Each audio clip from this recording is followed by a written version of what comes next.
mayroon na pong witness. No? Laban po kay Martin Romualdez, mga kababa. Madami. Naku, meron na pong witness. Mga bossing, pakinggan ho natin, ha? Ang ma-dispose na natin yung dalawang bagong witnesses. Nakapag-administer na ba ito? Di ba? Kindly administer the oath to Maria and Joy. Hindi ito yung mga real names nila, pero kindly administer the oath to the two new witnesses. Kindly stand up. Kindly raise your right hand. Do you solemnly swear to tell the truth, the whole truth, and nothing but the truth in this proceeding? Thank you. Please sit down. And ipaliwanag nyo lang kung bakit kayo nandito. Yan na daw yung witness. Laban po kay Martin Romualdez, mga kababayan.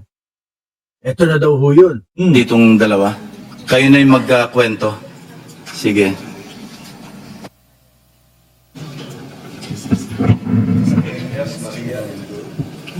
Good afternoon po. We have their real names. Nandiyan naman sa invitation. Thank you. Okay, so we are working for our boss, Rico Ocampo, who was the previous tenant of 30 Tamarind at Forbes Park. Oh, previous tenant ng 30 Tamarind. 30 Tamarind South Forbes. South Forbes, Yeah. sir. Kayo yung mga staff ni Mr. Rico Ocampo. Kami po, yes po, office staff po ni Yeah. Na sir. siya yung tenant doon sa bahay na na-ibenta noong April 2023. Go ahead. That is Continue. correct, Your Honor. And then, during that time, January 29, we were CC'd sa email sa boss namin that we are being evicted January 31 at 3 p.m. Dapat nakalabas na kami ng place. Unfortunately, sa sobrang dami po ng gamit, we weren't able to comply with our deadline. So, we have asked TJ. Sandali, ma'am. Oy, ma'am Neng Gigi, saan ka pupunta? Mamaya ka na umali. Lagi ka na ba umaalis?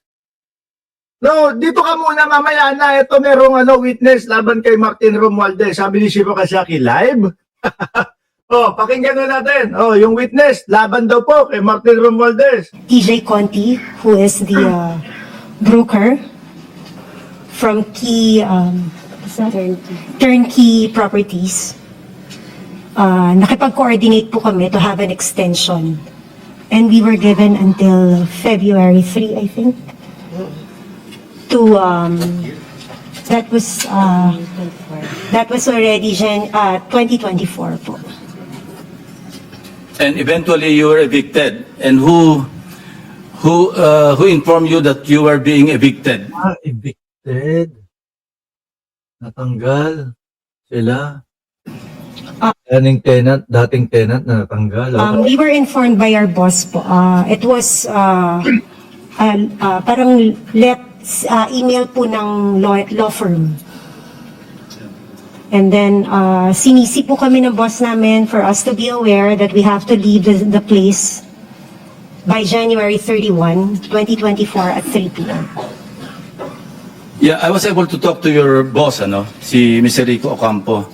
And he made mention na meron kayong nakaharap nung you were forcibly being pushed out of the residence. Nabanggit niya si Carla Discaya.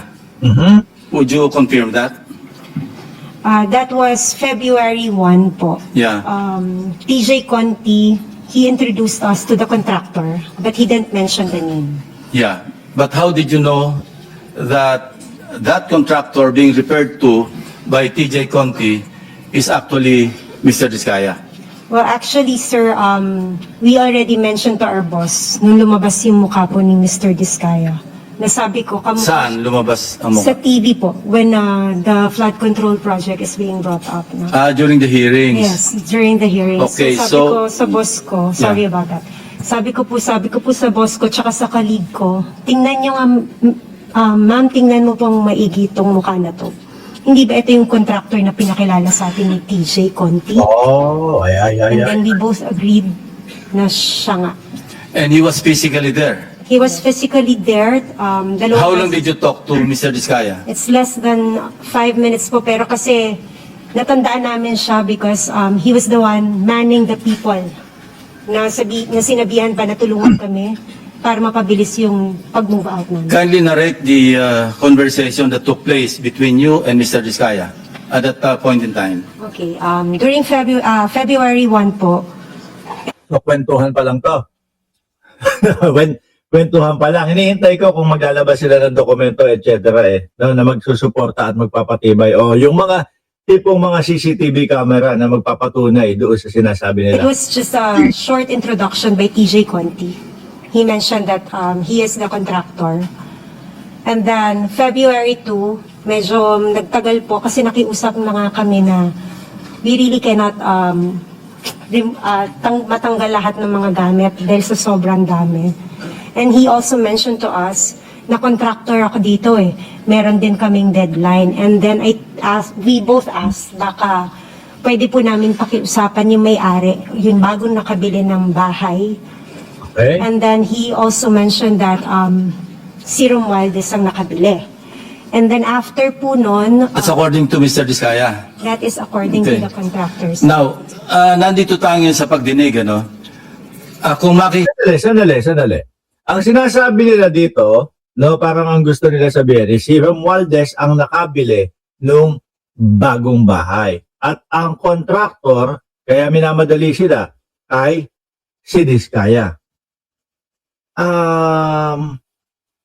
Paano natin ngayon i-connect yun sa flood control?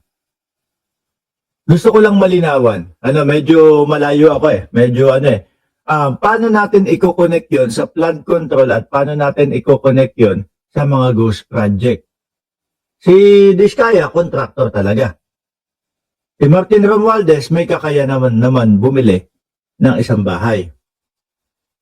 So kung si Diskaya, contractor, at si Martin may kakayanan bumili ng bahay,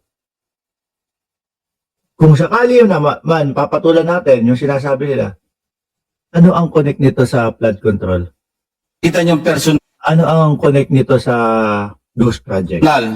si Carla Diskaya, makikilala niyo? Yes, Your Honor. Pakituro niyo nga kung nandito sa loob ng session hall.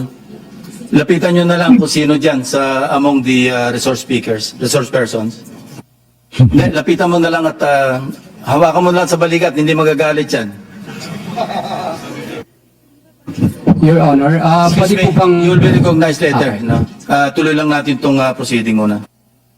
Sabi ni Ma'am Neng Gigi, baka siguro mga Diskaya involved sa flood control. Doon siguro connect, magkakilala sila or may katransaction sila. Maaaring kakilala.